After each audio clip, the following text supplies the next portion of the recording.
It's the time of the year. Macam biasa, kita dah hujung tahun, bulan 11, bulan 12, tak kisahlah bila video ni keluar. Macam biasalah, what's the best phone you guys can get untuk harga yang berikut. Untuk video kali ni, bawah RM1,000. So, jom kita mulakan video ni. So, untuk bawah RM1,000 bagi aku tahun ni, tak ada apa yang menarik sangat. Dan aku boleh kata korang semua, korang perasan channel aku dah tak fokus sangat pada phone yang murah bawah RM1,000. Lebih kepada phone yang atas RM1,000 macam RM1,500, RM2,000 dan sampailah flagship tu. Tapi kita tak lupalah bawah RM1,000 di mana kita bermula, di situlah kita akan sembang jugalah. So untuk telefon yang pertama bawah RM1,000 bagi aku, yang paling barulah Tecno Pova 7. Telefon ni nak kata spek impresif tak adalah sangat disebabkan aku dah terbiasa dengan phone-phone mahal lah. Bila tengok phone ni macam biasa je. But to be honest lah kan, untuk bawah RM1,000 it's not bad lah. Tapi telefon ni harga dia betul-betul bawah RM1,000 lah, RM899 sampai RM999. Dah beza RM1 je kat sini kan untuk bawah RM1,000 kan. Macam aku cakap sebelum ni, kalau korang nak cari phone bawah RM1,000, it's always better to get harga at least RM800 ke atas. Jangan lebih bawah daripada tu. Kalau bawah tu, korang takkan puas hati ni kat sini. So, dari segi spec wise, ia datang dengan skrin yang agak besar, 6.78 inci, Full HD+, IPS LCD dengan 144Hz refresh rate. It's not the best screen overall, tapi dia punya chipset agak powerful lah, iaitu MediaTek Dimensity 7300 Ultimate. Memang power dia chipset dia.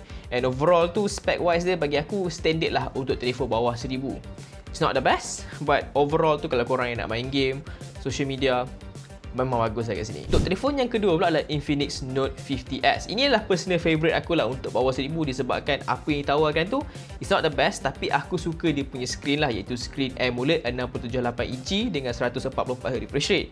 Agak besar, tapi kan dari segi spek hampir sama dengan Tecno Pova 7, but much better dari segi screen dia. Dan lagi satu, harga dia pun lebih kurang je. So kalau katanya aku, this one is a better pick lah. Dari segi chipset dia pun semua hampir sama je dekat sini. Dengan kamera dia yang a bit better lah kalau tanya aku, sebab dia ada 2MP depth sensor untuk portrait.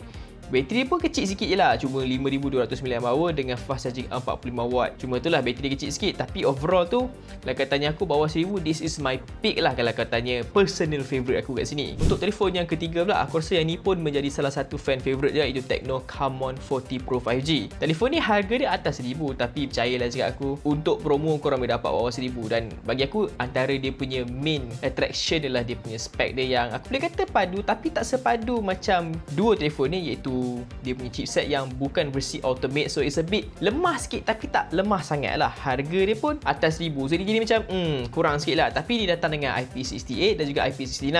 Dan juga kamera dia pun lagi bagus sebab dia datang dengan 50MP main camera dengan OIS, 8MP ultra wide dan 50MP selfie. So korang ada trade off lah kat sini, kamera yang lagi bagus, lepas tu ada IP rating dan bateri yang kecil sikit, 5200mAh, dan fast charging ni pun lebih kurang je, 45W. But macam cakap lah, tiga telefon ni lebih kurang je spec wise, tapi dia ada trade off yang berbeza lah. Kalau korang nak pilih yang mana satu tu, ikut korang lah. Lepas tu telefon yang keempat lah, telefon yang aku boleh kata telefon yang lama lagi, dekat setahun lah, iaitu Redmi Note 14 Pro 5G. Technically harga dia pun memang atas RM1,000, tapi telefon dekat setahun korang boleh dapat dekat kedai harga RM800 boleh dapat dah sekarang ni. So it's quite cheap, tapi spec wise bagi aku agak bagus lah. Dia datang dengan skrin yang besar jugalah, 6.67 inci. Lepas tu chipset yang sama, MediaTek Dimensity 7300 Ultra, which is very powerful. Kamera 200MP dengan OIS, 8MP ultra wide dan 2MP macro. Dan bateri tak besar sangat sebab dia bukan pakai silicon carbon, but bagi aku okey lah, 5110mAh dengan 45W fast charging dalam kotak. Dan apa yang special, dia juga datang dengan IP68. So korang bolehlah ambil video ataupun ambil gambar dalam kolam tu.